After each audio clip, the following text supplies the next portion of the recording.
ಎಲ್ಲರಿಗೂ ನನ್ನ ನಮಸ್ಕಾರಗಳು.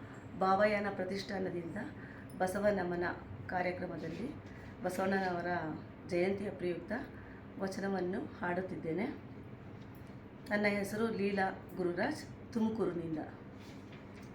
ನುಡಿದರೆ ಮುತ್ತಿನ ಹಾರದಂತಿರಬೇಕು, ನುಡಿದರೆ ಮಾಣಿಕ್ಯದ ದೀಪ್ತಿಯಂತಿರಬೇಕು.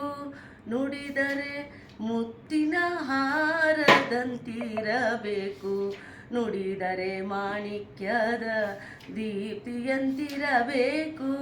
ನುಡಿದರೆ ಸ್ಫಟಿಕದ ಶಲಾಕೆಯಂತಿರಬೇಕು, ನುಡಿದರೆ ಲಿಂಗ ಮೆಚ್ಚಿ ಅಹುದಹುದೆನಬೇಕು. ನುಡಿದರೆ ಸ್ಫಟಿಕದ ಶಲಾಕೆಯಂತಿರಬೇಕು, ನುಡಿದರೆ ಲಿಂಗ ಮೆಚ್ಚಿ ಅಹುದಹುದೆನಬೇಕು.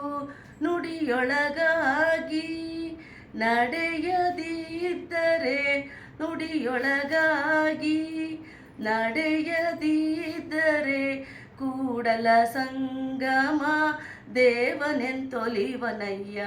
ಕೂಡಲ ಸಂಗಮ ದೇವನೆಂತೊಲಿವನಯ್ಯ.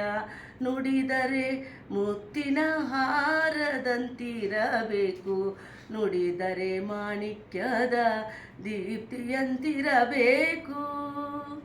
ಧನ್ಯವಾದಗಳು.